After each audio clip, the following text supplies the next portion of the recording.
Hey friend, welcome to Aspirations, the Gentle Giant fan podcast.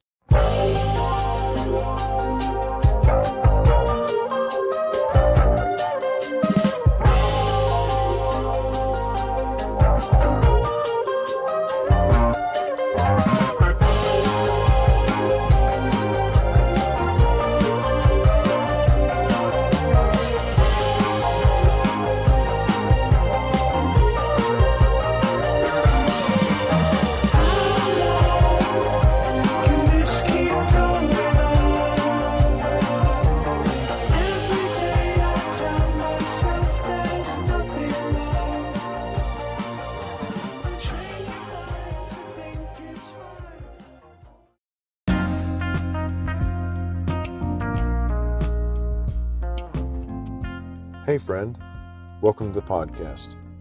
This is episode 6. Back in September 21st, 1975, a young 29-year-old would go to the New Victoria Theatre in London and see Gentle Giant play. And that night would change his life and change the course of the history of the band. And I got a chance to talk to him. Now, as of right now, a little bit after midnight, August 18th, the Gentle Giant fans that are waiting for this podcast to go up, they don't know who my guest is. Now later on, I'll put his name on the episode, but right now, they don't know who the guest is. And it was a matter of, I wasn't quite sure whether I could make it happen. And so I said, I can't really say right now who it is. And then it became a matter of, keeping people in suspense. It was kind of fun. And it took a little bit of work getting the show edited because once again I had some technical problems. I believe it was the overseas connection, and he had to switch phones twice and a battery went dead on one of them. But through it all, he was really patient and committed to doing the interview. And then the whole time I was out of breath and worried that I was going to miss out on this opportunity. But I loved talking to him, and so I guess without further ado, here was our conversation. Well, I can't tell you how happy I am to talk to you. The people that will listen to this later, they don't know who my guest was going to be. When you sent me an email back, I had posted on Facebook. I said, well, I just got goosebumps because I got a response from a guest and I'm so excited about it, but I'm not going to say who it is yet. But all of them would be familiar if I told them 5 words. And that was, where shall we begin then? Where shall we begin then? I know you remember that. Well, yes. Well, I just played it again this afternoon, so I do remember it. I don't know if I would have otherwise. It was a long time ago. My word, what was it? How many? Yeah, we're talking 45 years, are we? 1976. Yeah. It was in February and in March, but I wasn't aware of the whole story of that. And we'll get into that in a minute, but I can't believe somebody hasn't written a book about your life and your experiences with Sounds Magazine and all the people that you have interviewed. Yeah. There isn't a lot of information about you on the internet. That's fine with me. Not that I'm secretive or anything. I'll tell you anything you like, hat size or whatever. But it's that I'm a person who nothing ever happens to. I go and interview people, and it goes nicely usually, and I have a good time. They do all right, and that's it. I don't make friends with rock stars, almost never. And I think my writing style is quite plain. Although it's changed over years, and it was probably less plain when I was writing for Sounds. But I never became a legend of the rock world. I'm just a a steady performer, or I was a steady performer before I retired. Well, I And wouldn't, so I I think wouldn't, that's what it is. I wouldn't say that you weren't a legend if you went on a website about the police. Oh, yeah, yeah. You're somewhat of a legend with them because there was a drummer named Stewart, and I don't know the whole story. I'd love to hear a little bit about it. But you introduced him. You took him to a Yeah, gig for Last Exit, and there was a bass player that his name was Gordon, and yeah. you said something to the effect of, "Hey, here's Gordon. What do you think about him?" Can you tell me a little bit about that? Yeah, sure. Yeah, that is my claim to fame, I think, is that I introduced Stewart Copeland and Sting. He was already known as Sting Mhm. by then, so I would have said, Stewart, this is Sting, or something to that effect. And Last Exit were playing in this university bar at this small college. It wasn't even Newcastle University. Excuse me, it wasn't even Newcastle University. It was a small college of education a couple of miles out of the centre of Newcastle. And I'd just been to see Curved Air, which no doubt you know is Stuart's Mhm. previous band. Mhm. And I was quite friendly with Curved Air, Sonia and Stuart. And I was also friendly with Sting because he was a local guy. And I was sounds man in the Northeast at the time, you know. So I was boosting local bands like you do. And Sting was the big star I discovered. I can't lay claim to discovering any other big Mhm. stars. A few people who made albums, but Sting Mhm. was the big one. And so that was it. You know, one of those completely unconscious, you might say, magic moments where you say, Stuart, Sting, Sting, Stuart. And Hmm. they get chatting a bit. And not over much on the night, I know, but Stuart watched him play. And what he was impressed with was his stage presence and his look. And although Sting was playing uh, jazz rock, basically, all sorts, but jazz rock, um, he just saw him as a potential frontman. And of course, the music that Stewart was aiming to play in emulation of punk, not couldn't say they were really punk, but in emulation of punk, was was fairly dreadful. And Sting thought so, and in due course, Andy Summers thought so.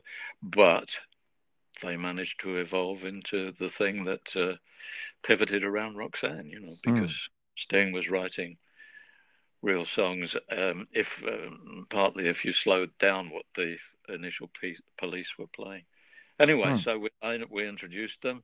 I introduced them, and then later Stuart rang our flat, me and my wife, who wasn't my wife then, but we were living together back then, and said, "Have you got a phone number for Sting?" And so we gave Stuart the phone number, and so it went, and so Hmm. that how I started the police, and I Wow. don't get a penny royalty. Isn't that shocking?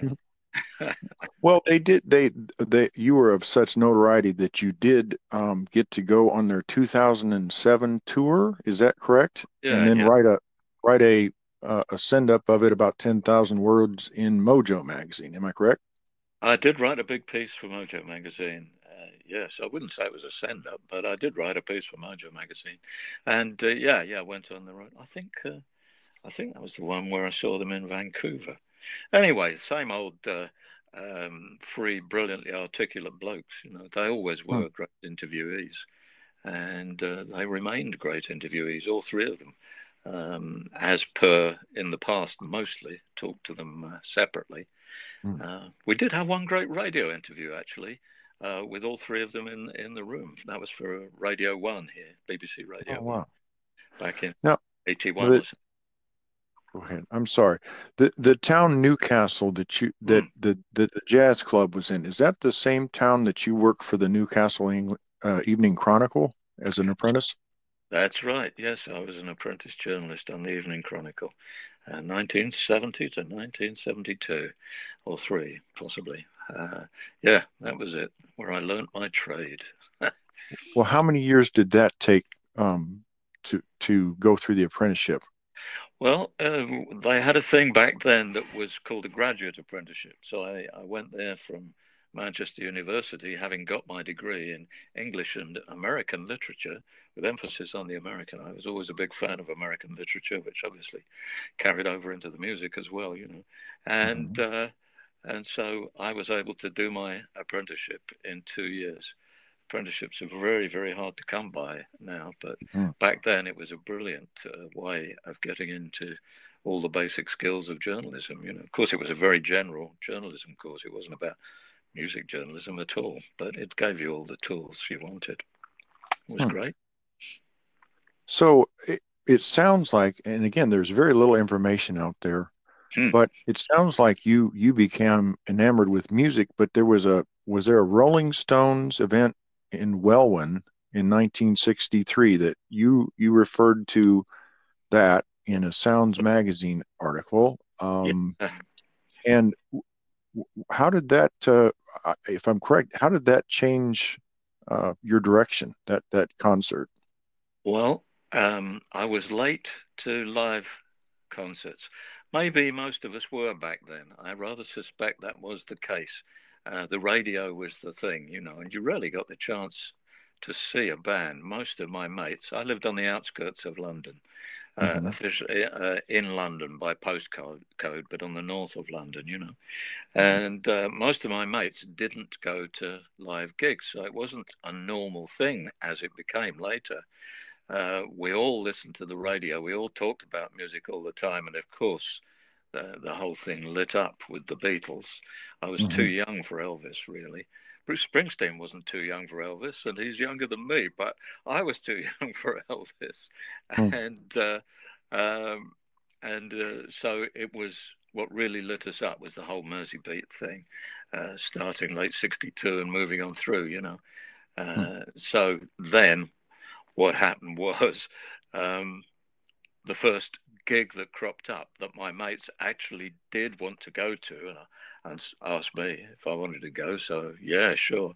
Although it was, I had to go on the train, quite a long trip north of London to Welwyn Garden City and to this place called the Locarno, which was a chain of dance halls, old fashioned dance halls, but they were Hmm.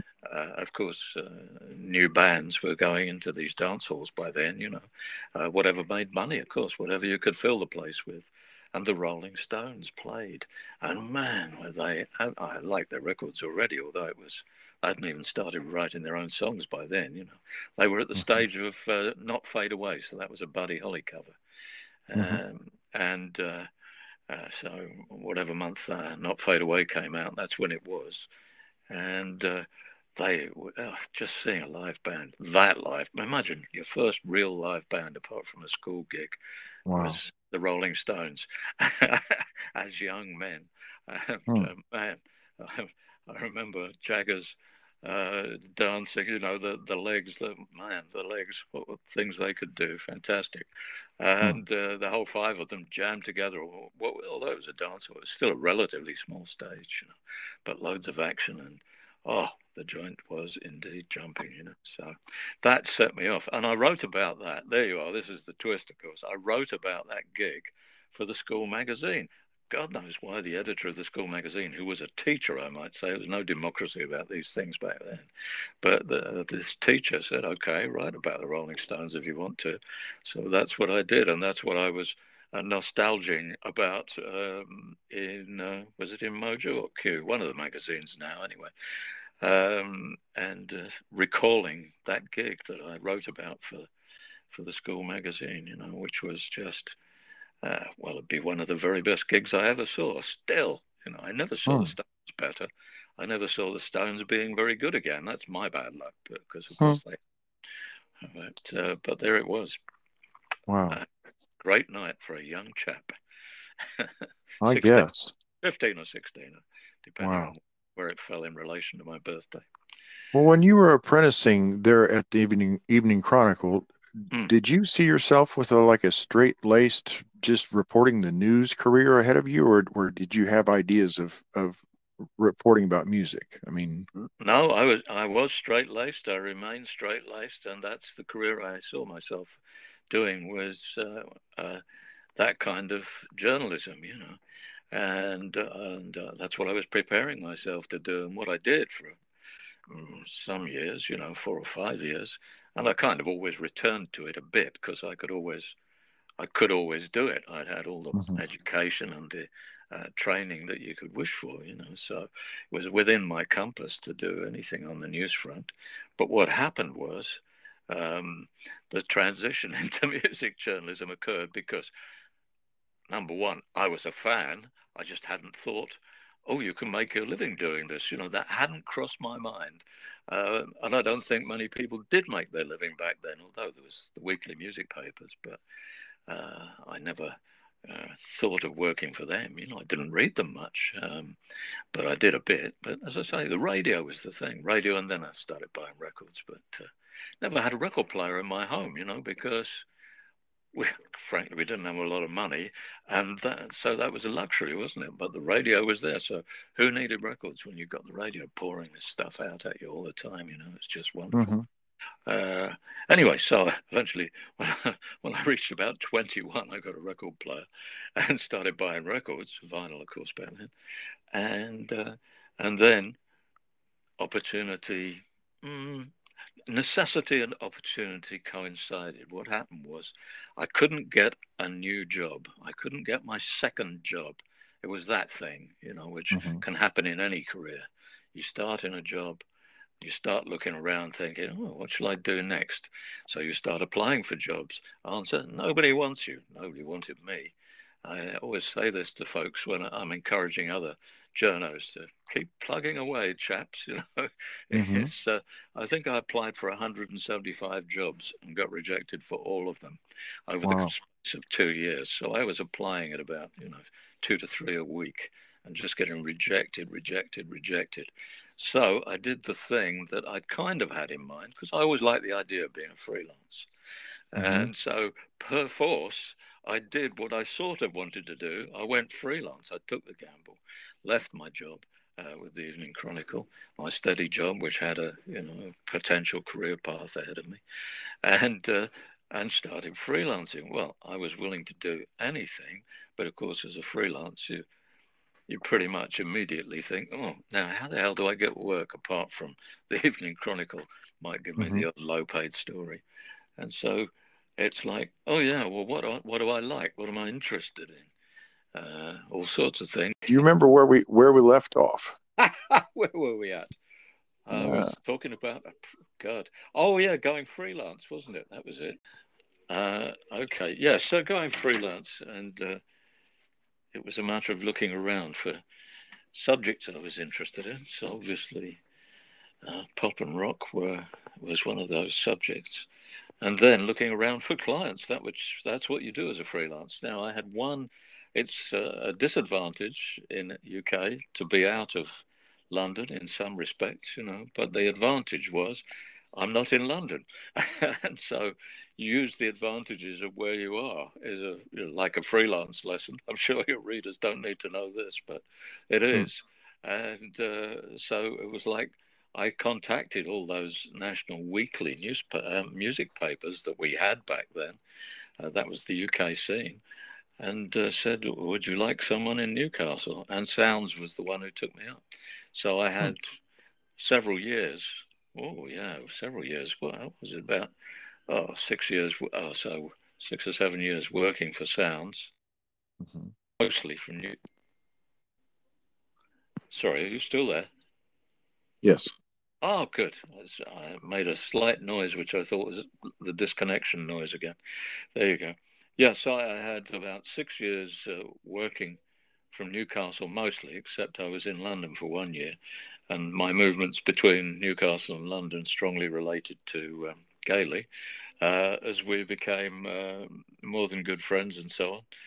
And then we ended up back in London in '79, and I worked for loads of other music magazines and papers, and Radio 1 and Radio 4, which are BBC stations, um, through the 80s and 90s and noughties even.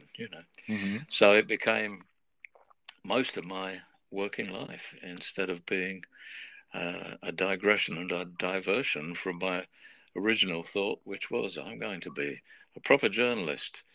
Mhm. Music journalists are proper journalists, but one of those all-round news reporters and all that stuff.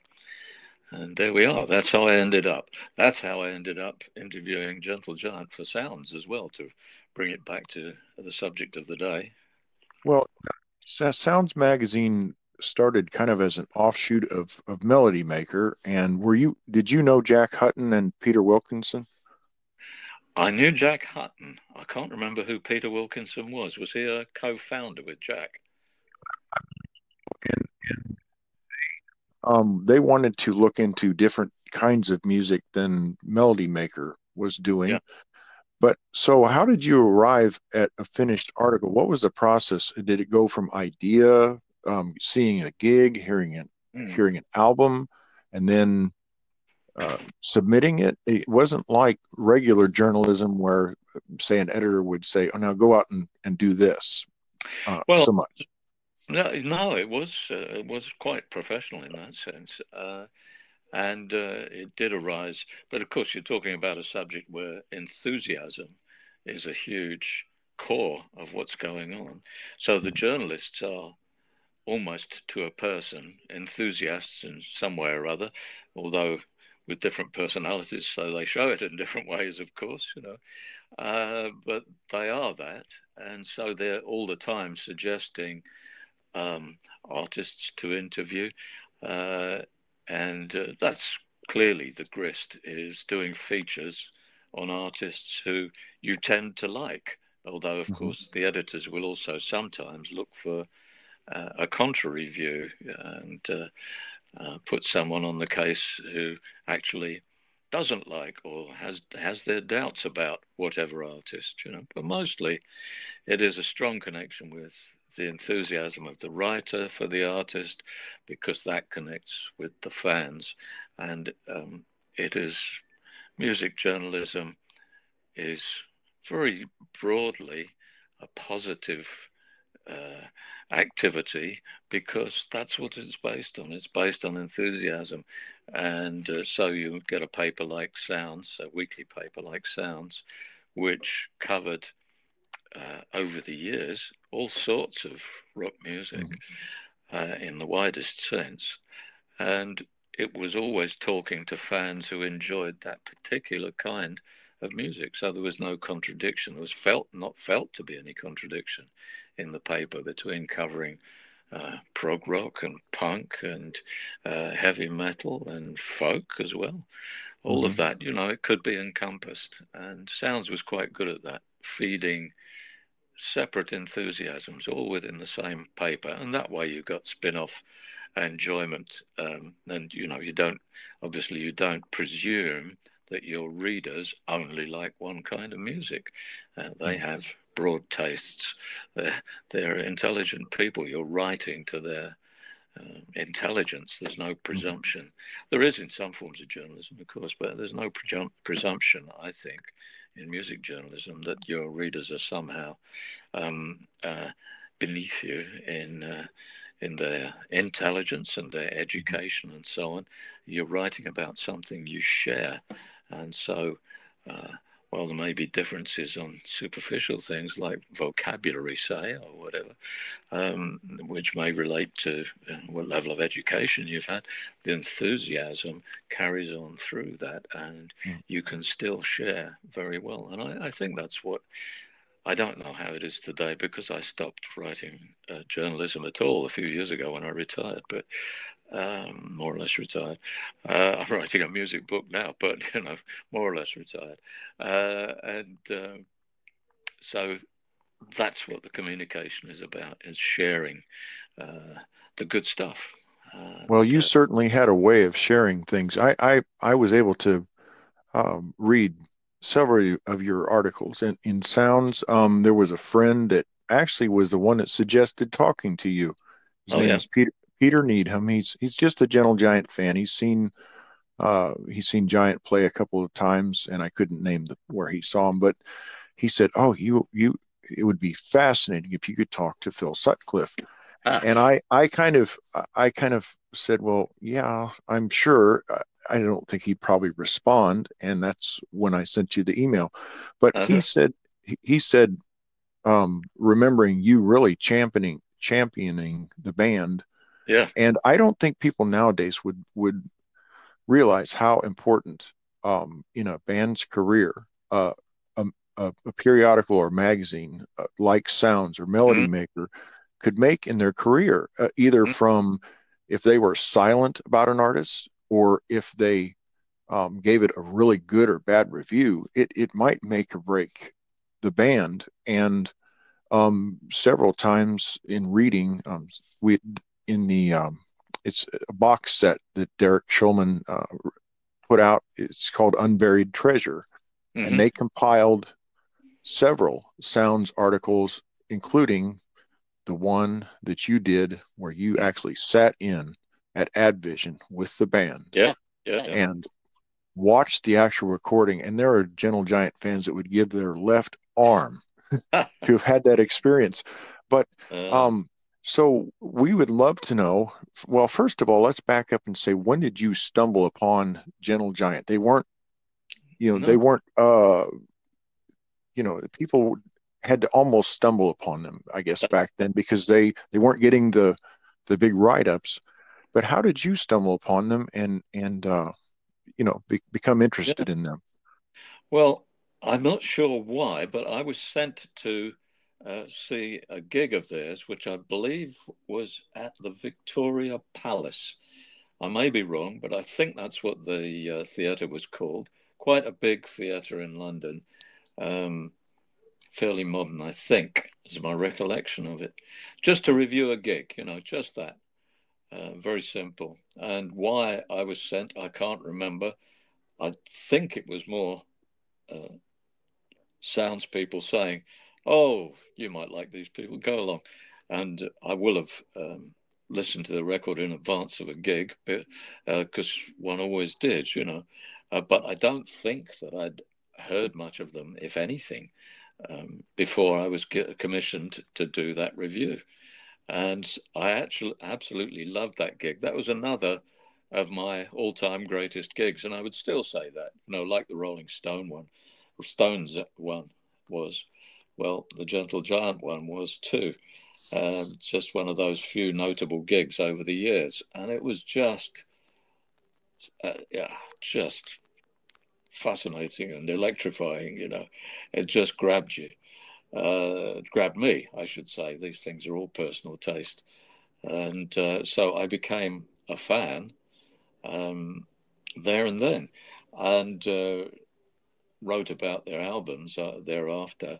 I didn't get much chance to interview them after that because I suppose essentially they didn't really take off commercially, and particularly in UK. They did better commercially in the States, but they were never massively popular in the UK, and so I never got commissioned to do another feature, as I recall, about them.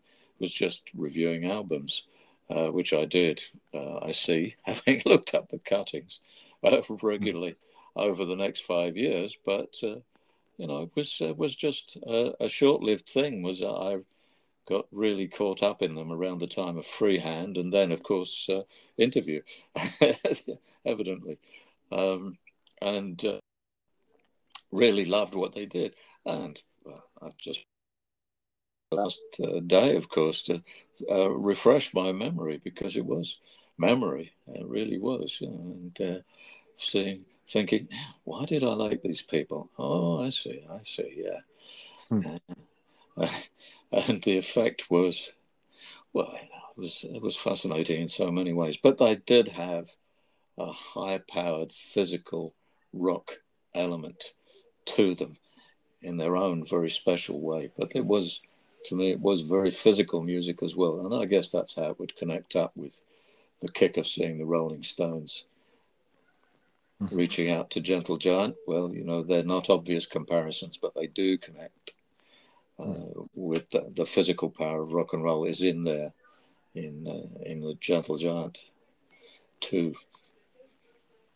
Well, the Gentle Giant didn't have a ton of people in their corner, so to speak, and Oh, um, I think people gravitated towards some of the bigger name bands. But again, back to your experience there at AdVision.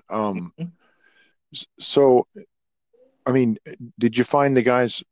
I've always heard from everyone that they are down to earth, that they're gracious, and they're they are who they are. But you, I mean, you had a good experience with them there, and I mean, you enjoyed it, I guess.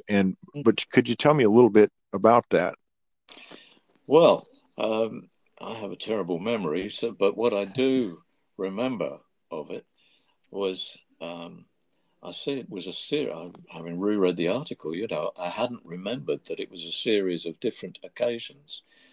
So it was a lot of work went into that, and we must have agreed that with the editors of Sounds as well. That this is going to take some time.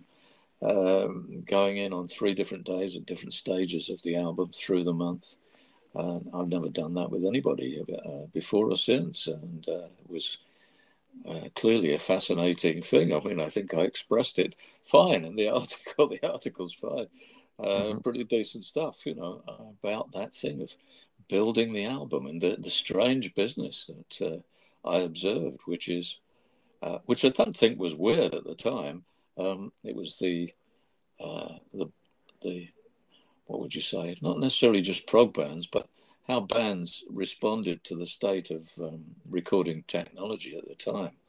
And so they did this thing of playing. I didn't see this, but they played the whole album to themselves initially, apart from 1 or 2 tracks that might not have been written initially. And so you played the whole thing, all the bits and pieces, everything they could play live. And they would say, right, okay, well, that's the song. And then you throw that away almost. I dare say they kept the tape, literally speaking, but you more or less throw that away and start to build it back up, which is how come my article is all full of images about building, bricklayers, architects, sculptors, that kind of thing. And in one of my more extravagant flights, I compared it to building St. Paul's Cathedral. Now, I mean, we're allowed to do that in music journalism. We can say quite almost fantastical things. Why not? I have no regrets. But I know it felt like that when being in the midst of that on a series of meetings, 3 meetings of some hours each, just watching them. You break something down to its elements and then you put them together. You stick a bit of cement in or mortar or whatever to bind the stones together, and the stones might be the drum beat, and then add a bass, and then you start to shape the upper parts of whatever edifice you're putting together, and come to some fancy bits, which would be gargoyles or something sticking out of the ancient building. I suppose I was thinking ancient in a way because some of their musical references are clearly from way back, what I think of as medieval, but I'm sure isn't medieval. It's like, well, a bit of King Henry VIII's court or something like that, some of the violin and harpsichord sounds and all those things. They're clearly Old English as the reference of them, in amongst all the rock and often in the same track as the rock. So that was the feeling, like piecing it together. And in terms of them as people, to me, as rock journalists, they were wholly welcoming. You might say, well, not surprising. You were one of their few friends in the British music press. Absolutely, yeah. So, well, sorry, I don't know if you are aware that there are several existing recordings that are gathered together on the Unburied Treasure box set, and also in some of their albums called Scraping the Barrel and Under Construction, where I believe that some of the first and second takes are available to listen to, and you can compare them to the original. I'm not sure on Interview, but on several of their albums, I think on the Interview. But well, that I can't imagine what an experience that must have been to see the inner workings of what happens putting that together, and the exhaustion and the frustration, and just getting that had to be just priceless. Yes, absolutely. It was, as I say, unique experience for me. I don't mean in terms of seeing just Gentle Giant, but of seeing a band doing that. And clearly they were hoping that that album, following up Freehand, which had been, I think, their biggest commercial success, generally speaking, top 50 in the USA and so on, that they were hoping they'd have a big commercial breakthrough anytime now, and maybe with Interview. And so they wanted to get everything out that they could. And so happily, Sounds published quite a big feature on them, because Sounds at that moment thought, well, this might work. Although other things were happening in music at that very moment, which were about to deflect attention from Gentle Giant and all bands of their ilk. Nonetheless, it was a possibility at that moment. It wasn't stupid to think, oh, maybe we can get our breakthrough now. Maybe this is the time. We've done our apprenticeship. They really had, and 6 or 7 albums, whatever, like bands did back then. And you could still have a career lift off from that position to considerable commercial success, which of course they wanted. They'd seen what had happened to Yes, or say Jethro Tull, who are 2 bands I think have certain musical connections with them. And they wanted a bit of that. Why the hell wouldn't they? Of course they did. But they were, as you say, they were very amiable people for me to deal with. I know it was in their best interest to be nice to me. And sure, that's all right. That's the game. We all know that. But also there's genuine and there isn't, And I think they were just genuine. They had no problem with doing this difficult thing of having me knocking around hour after hour on different days. Wow. And them carrying on working, and they did. And I observed their work and I wrote about their work. And that was, I guess that was of interest to Sounds readers, even Sounds readers possibly who weren't big Gentle Giant fans. Well, it'll be immortalized for all time amongst the fans. All right, we're back. So I'll just cut to the chase here. I mean, your writing was so essential to the life of the band because, like I said, so many music periodicals and so on, they just kind of dismissed the whole lot of Yes and Jethro Tull and Gentle Giant out of hand and labeled them as pretentious, and oh yes, they just didn't give them the time of day.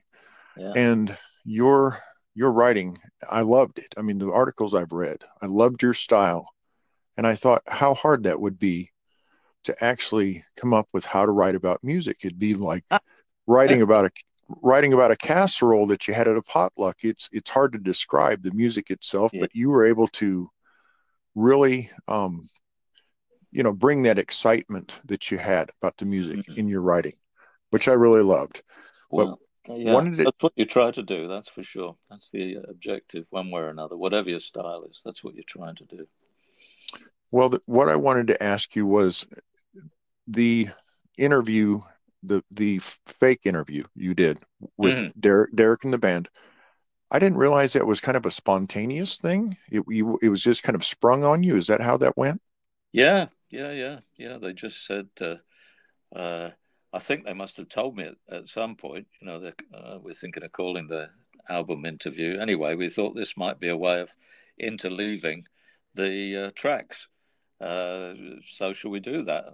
And of course, the idea of appearing on a record appealed to me, as it would, I think, most people. And so I was very happy to do it. And it was a strange thing to do, of course, because it was a fake interview. But the little snippets that did get on the record, I thought, oh, well, that actually sounded all right, although I didn't feel good about it while I was doing it. I see, I wrote that I had a warm glow at the end of it. Well, I'm glad I did, but I know I also thought, oh, God, I must have been really awkward, really gauche when I was doing that, because I was consciously performing being a journalist as opposed to actually being a journalist. They're 2 different things. However, they managed to extract some useful bits. Where shall we begin? And so on. And so I think it served its purpose. Although I know at one point, which I mentioned in the article, they said to me, "Oh well, I think maybe we won't put it in after all." And I thought, "Oh, that's a shame. I'd like to be on your record, of course you would." But then they changed their mind again and put it on. So there we go. Very pleasing, and there it still is, And it's like, wow, well, that's nice. It's no big deal, but it's very nice that it's out there still. Did you get to hear the proclamation fan video that Noah put together? Was back in June of 2020, No, and okay, well, Noah had always been bugging his father. Let's get the band together. Why couldn't you reunite? And Derek was like, no, it can't happen. It would just be a parody of what we were. yeah, And he kept after him. And when the pandemic hit, everybody was secluded. I remember I have two 7-year-olds and a 6-year-old, and they were having to have their schooling over virtual meetings, Zoom or mm, Skype or whatever. mm, And during that time, of course, Noah he had seen all these musicians doing covers of Gentle Giant songs, and he had an idea. Why not try to get the remaining band members together virtually and mm. do a song? And that what they did was they weaved in many of these cover musicians. A couple were friends of mine, Oh, and they said, submit your cover version. And then, of course, Ray, who, when he was doing the interview album, he remarked how much he hated doing sound, and it's ironic that now that's what he does. He works.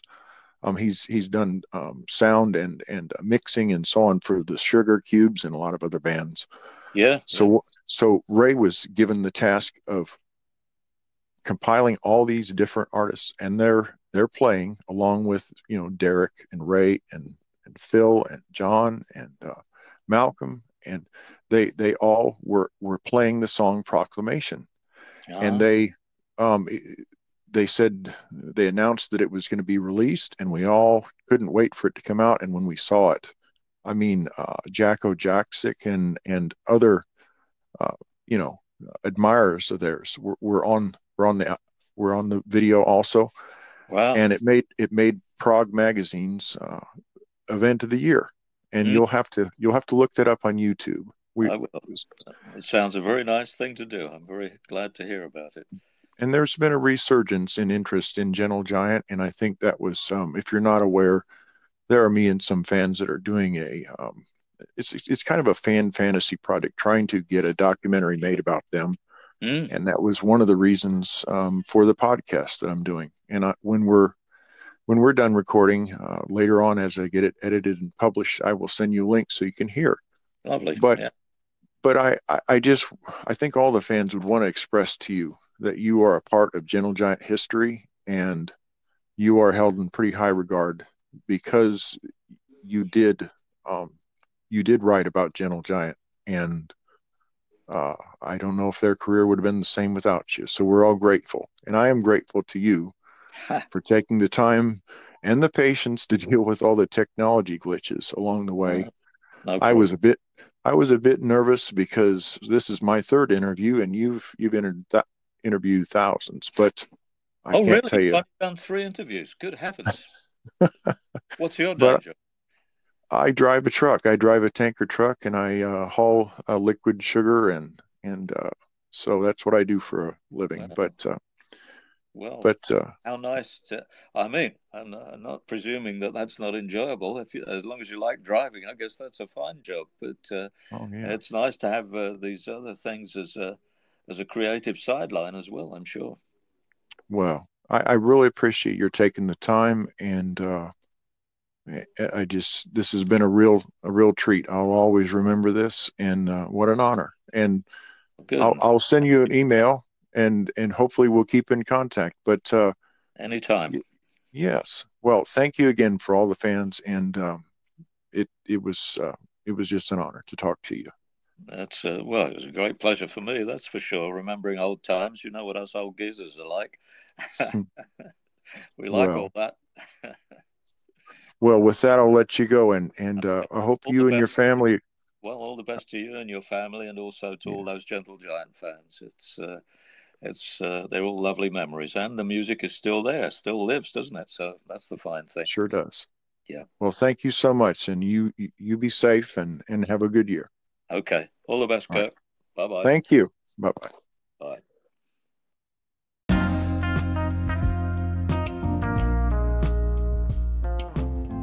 And there you have it, folks. Episode 6 with Phil Sutcliffe. I'd like to thank Phil Sutcliffe for taking the time to talk with me.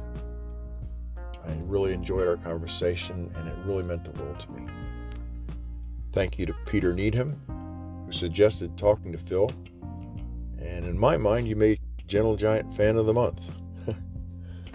I'd like to say also my thanks to my good friends, my confidants, my consultants, Kevin Courtwright, Jacob Feldman, and Edmund Mossy.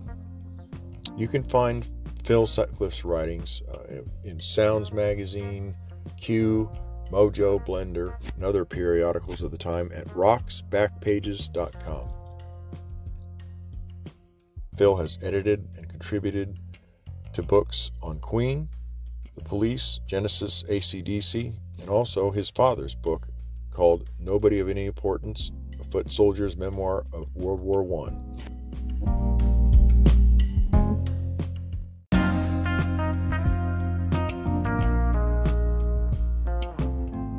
Well, that's about all I have for you. This has been episode 6, and I want to take you out with a song by Eccentric Orbit. Bill and Madeline Nolan, that's their band, along with Rick Landwehr, Tom Benson, and the late Mark Sella. You might know Bill from his work on Giant Tracks and Giant for Life, their songs In a Glass House and Just the Same. So here is Eccentric Orbit with Marilyn Monroebot.